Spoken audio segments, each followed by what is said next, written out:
En la madrugada del 29 de mayo de 1914, un barco noruego cargado de carbón avanzaba lentamente entre la niebla rumbo a Canadá. De pronto, una luz apareció a lo lejos. La tripulación hizo sonar la bocina para advertir su presencia. Y entonces llegó una respuesta. Otra bocina, mucho más cerca de lo que imaginaban. Cuando la niebla se abrió por un instante, todos lo vieron. Un enorme barco de pasajeros avanzaba directamente hacia ellos. El capitán ordenó invertir los motores y girar con todas sus fuerzas. Pero ya era demasiado tarde. Las dos embarcaciones estaban a segundos de chocar. Y cuando finalmente ocurrió el impacto, nadie imaginaba que aquel sería solo el comienzo de una tragedia.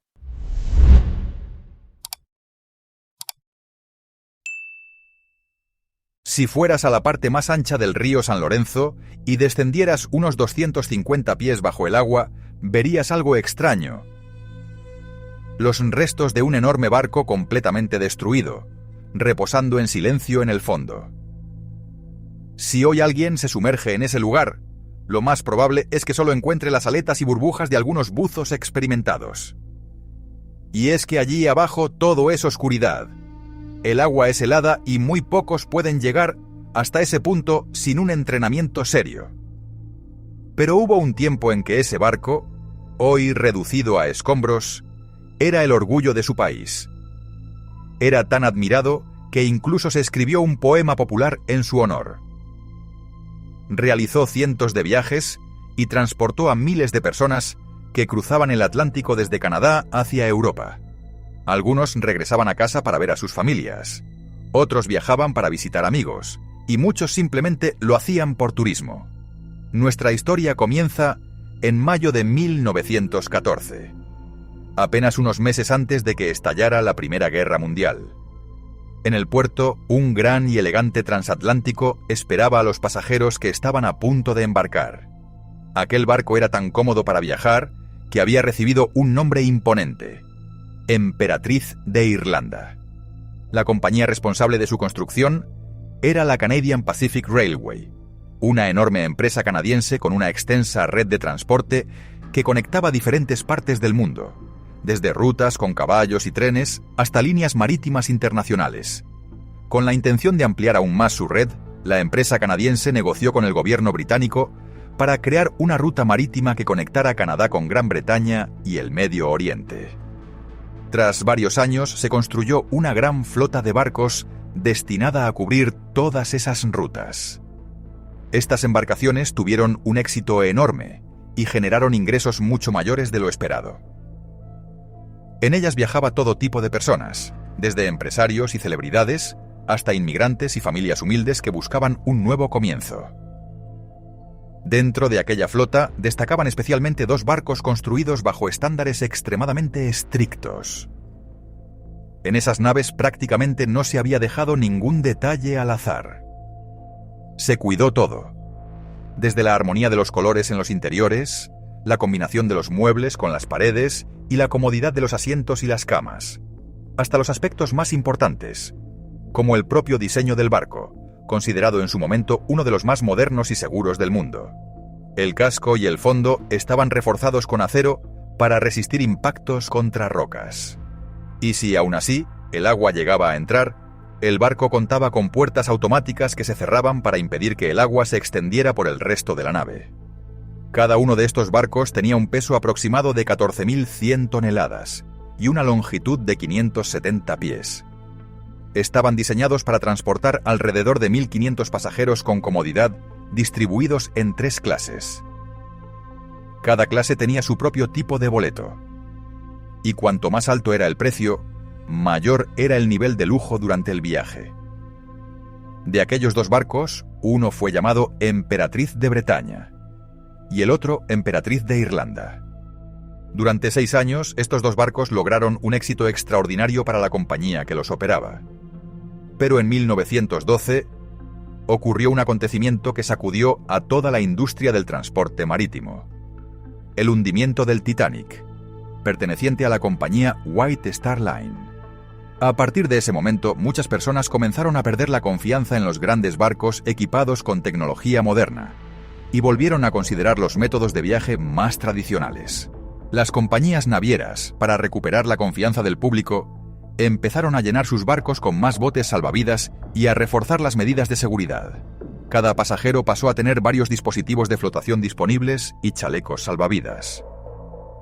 En los barcos Emperatriz de Bretaña y Emperatriz de Irlanda, por ejemplo, se instalaron suficientes botes salvavidas para transportar a 1.860 personas por barco.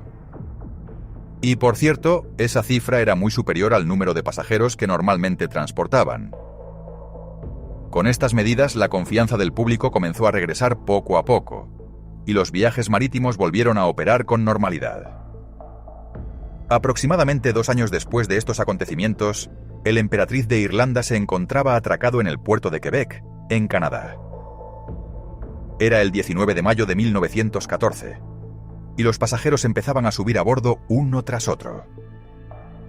En ese viaje, el barco llevaba más de 700 pasajeros de tercera clase, 253 de segunda clase, entre ellos 157 soldados del Ejército de Salvación canadiense y 87 pasajeros de primera clase pertenecientes a la élite social.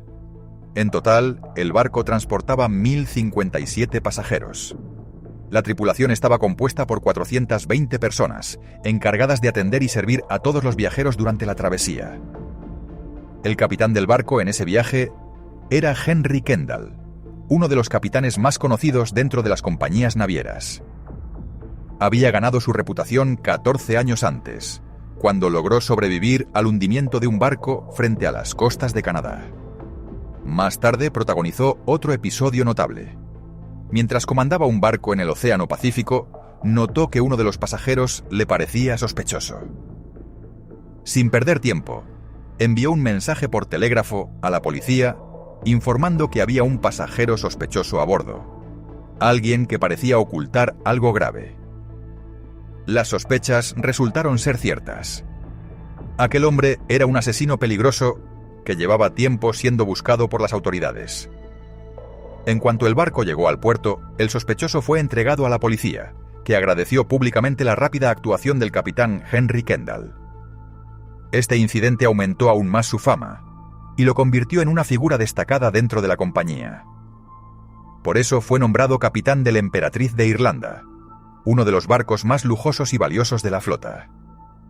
Finalmente, todos los pasajeros ya estaban a bordo y cada uno ocupaba su lugar en el barco. Mientras tanto, el muelle del puerto estaba lleno de personas, familiares y amigos que habían acudido para despedir a quienes partían hacia Irlanda.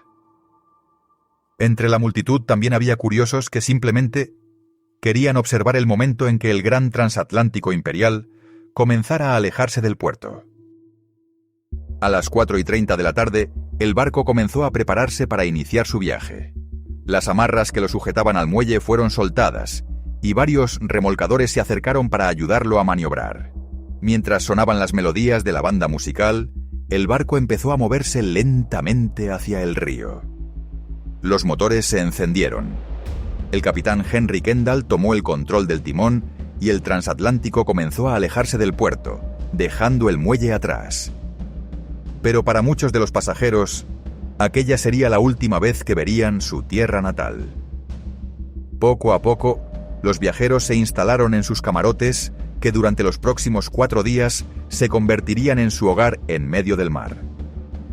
Al mismo tiempo, a cientos de kilómetros de allí, otro barco navegaba en dirección a Canadá. Se trataba del Storstad, un carguero noruego que transportaba 10.000 toneladas de carbón. Su tripulación estaba formada por 25 hombres, además de su capitán, Thomas Andersen. Era un capitán muy experimentado, con más de 30 años de vida en el mar, habiendo comandado diferentes barcos a lo largo de su carrera. El problema era que el casco de ese carguero estaba reforzado de manera extremadamente sólida, diseñado para abrirse paso entre los bloques de hielo que pudiera encontrar en el agua. A primera vista, eso parecía una ventaja. Pero más adelante, en el desarrollo de los acontecimientos, quedaría claro por qué esa característica terminaría siendo un problema. Por ahora, el Storstad avanzaba por el río San Lorenzo dirigiéndose hacia Canadá. Mientras tanto, a bordo del Emperatriz de Irlanda, el sol comenzaba a ponerse. La brisa fresca del atardecer recorría la cubierta, y los pasajeros empezaban a prepararse para la cena. Antes de la cena, muchos paseaban por el interior del barco, recorriendo los salones y admirando la decoración y los elegantes espacios del transatlántico. Algunos exploraban cada rincón con entusiasmo. Otros preferían descansar en sus camarotes después del cansancio del viaje previo al embarque. Pero una vez recuperadas las energías, muchos de ellos vivieron algunos de los mejores momentos de su vida a bordo. Durante la cena, acompañados por música en vivo, los pasajeros disfrutaban de una comida elegante mientras conversaban y reían entre ellos. Otros se encontraban en la biblioteca. Algunos bebían tranquilamente en la sala de fumadores, relajándose y disfrutando del ambiente del barco. Horas más tarde, los pasajeros se reunieron para asistir a un concierto ofrecido por una de las orquestas más destacadas de la época. Cuando llegó la medianoche, la mayoría de los viajeros ya dormía. Habían pasado el día explorando el barco y estaban agotados. Solo unos pocos permanecían despiertos. Algunos todavía conversaban en la sala de fumadores, mientras otros observaban en silencio el oscuro reflejo del agua bajo el cielo nocturno. En el puente de mando, el capitán Henry Kendall permanecía atento, guiando el barco a través del río San Lorenzo. En ese momento, muchas de las luces principales del barco estaban apagadas, para mantener la suave iluminación ambiental que daba al transatlántico un aspecto elegante y tranquilo en medio de la noche. Pero había un problema que preocupaba al capitán y a su tripulación.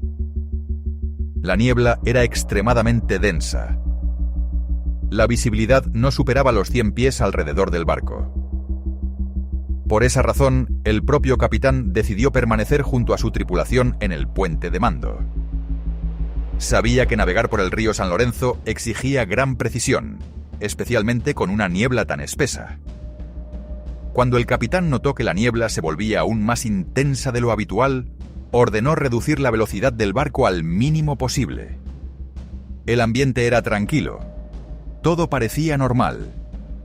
En el puente de mando solo se escuchaba el sonido constante de los motores. De repente, sonó la campana de alerta. El vigía que observaba el agua alrededor del barco había visto una luz acercándose desde el frente. Inmediatamente golpeó la campana para advertir al capitán. El capitán también alcanzó a ver aquella luz.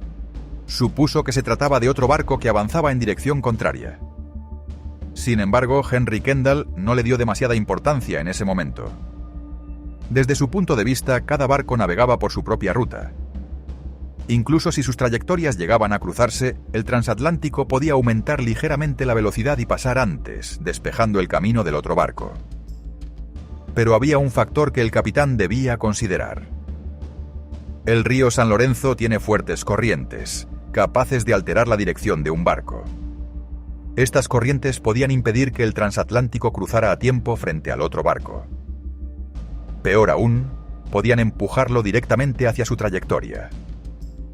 Por eso, la opción más segura habría sido hacer sonar el silbato del barco para advertir a la nave que venía de frente, mantener su ruta o desviarse ligeramente hasta pasar a su lado y luego volver con calma a su curso original. Alguien podría pensar en otra solución: detener completamente el barco y esperar a que la otra nave pasara. Y en parte sería correcto, pero también tendría un problema. Un barco de ese tamaño, detenido en medio del agua, queda prácticamente sin capacidad de maniobra. Si la otra nave se acercara demasiado, sería muy difícil volver a mover un transatlántico tan grande en tan poco tiempo. Después de considerar varias opciones, el capitán tomó una decisión. Ordenó no cruzar la ruta del otro barco.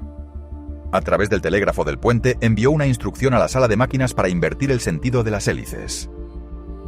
La decisión era clara: detener el barco y hacer sonar el silbato para advertir a la otra nave que hiciera lo mismo. La idea era esperar hasta que amaneciera y la niebla se disipara. Solo entonces ambos barcos podrían continuar su camino con seguridad. Hay que recordar que en 1914 no existían radares modernos. Por eso, con dos barcos tan cerca, en plena oscuridad y rodeados de una niebla espesa, cualquier intento de seguir navegando era un riesgo enorme. Después de eso, Kendall hizo sonar el silbato 3 veces para advertir al barco que venía de frente que había una nave detenida en la ruta. 3 señales, exactamente, porque el protocolo marítimo establece que cuando un barco va a detenerse, debe hacerlo saber con 3 toques de silbato. Tras enviar la señal, el capitán esperó la respuesta del barco que se acercaba desde la distancia. Pero cuando la otra nave respondió con su propio silbato, el capitán notó algo extraño. El sonido era mucho más fuerte de lo normal. Kendall salió entonces hacia la proa del barco e intentó mirar al frente. La niebla era tan espesa que prácticamente bloqueaba toda la visibilidad. Mientras trataba de distinguir algo entre la niebla, una sensación inquietante comenzó a invadirlo. Y de pronto, desde el interior de la niebla, apareció una enorme nave de carga, que avanzaba directamente hacia ellos a gran velocidad. El carguero hacía sonar su silbato una y otra vez, y Kendall respondía con el suyo.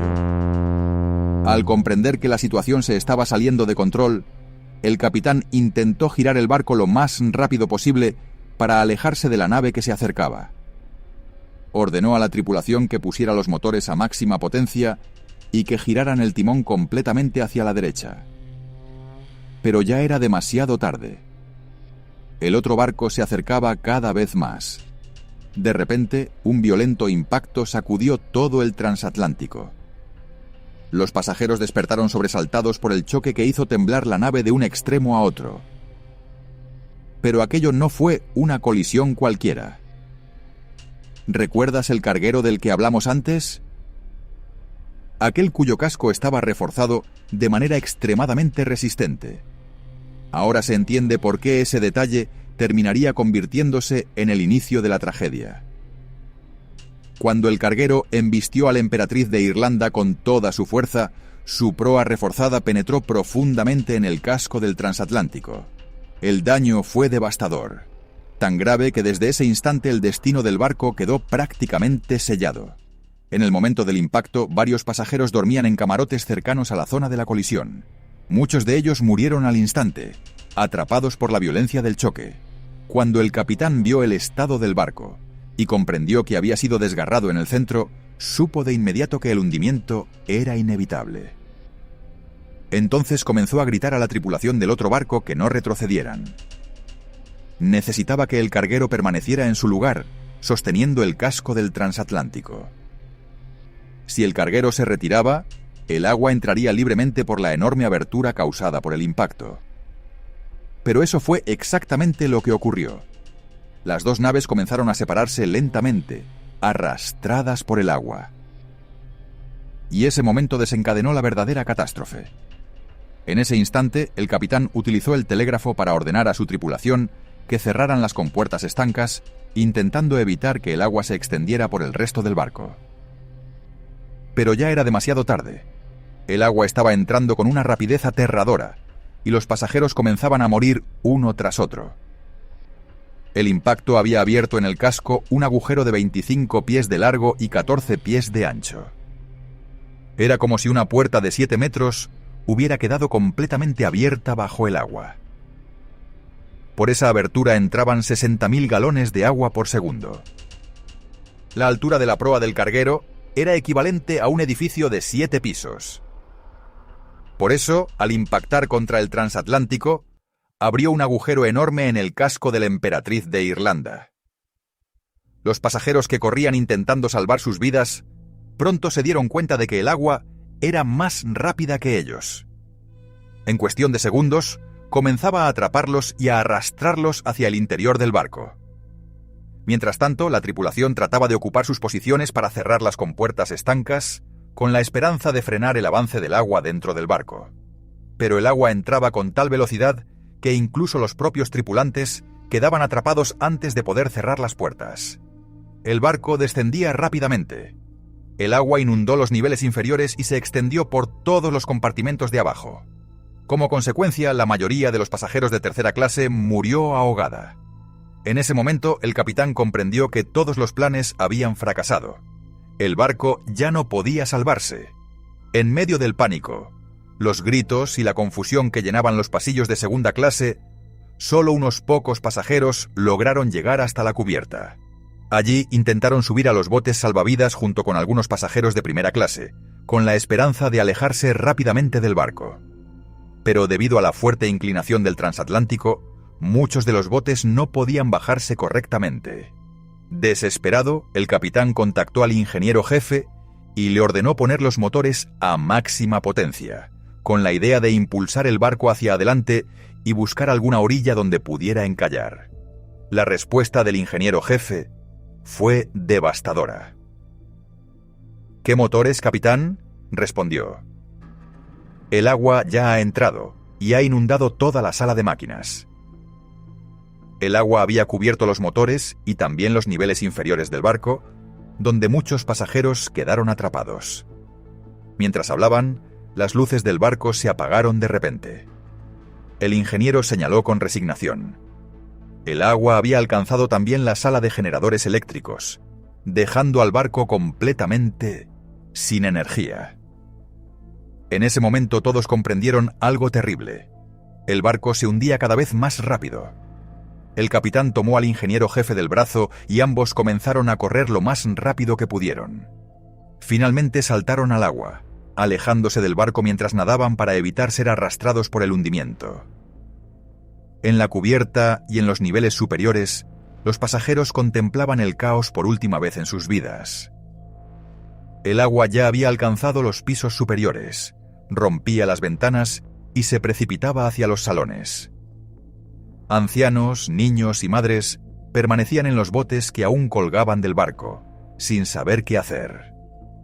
Muchos comprendieron que solo tenían dos opciones: saltar al mar o hundirse junto al barco.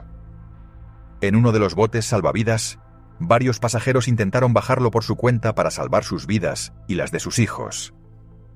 Pero mientras descendía, el bote rozó el casco del barco. Y de pronto se volcó. Dentro iban niños, madres y ancianos. Todos ellos cayeron al agua y se ahogaron. En ese momento, algunos miembros de la tripulación aún intentaban ayudar a los pasajeros a salir del barco.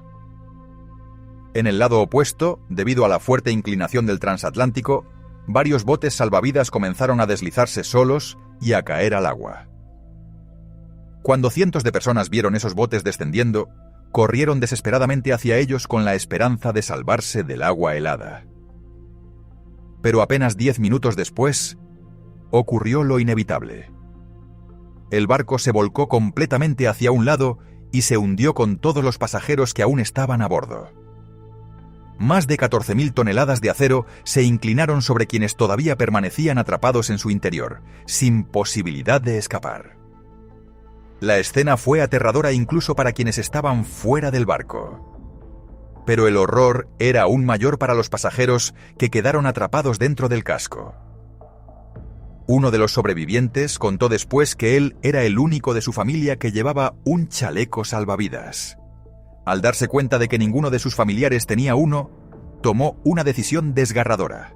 Se quitó el chaleco para morir junto a ellos. Mientras el barco se hundía, permanecía inclinado sobre uno de sus lados. Debido a su enorme tamaño, tardaría un tiempo en desaparecer completamente bajo el agua. Muchos de los sobrevivientes que nadaban cerca pensaron que el barco permanecería así, flotando de lado.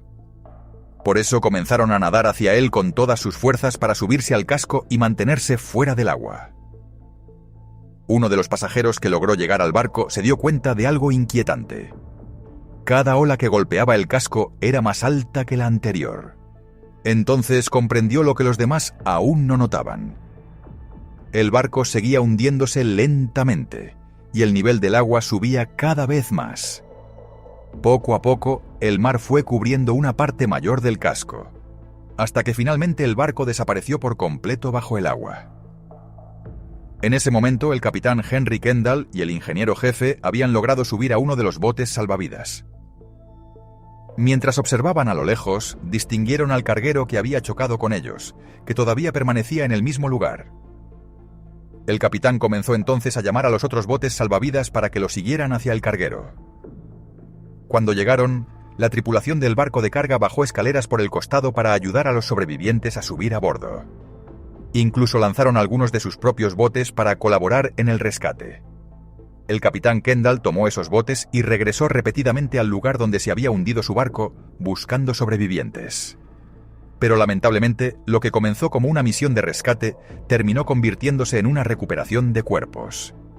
El agua estaba extremadamente fría y muchas personas no lograron resistirla.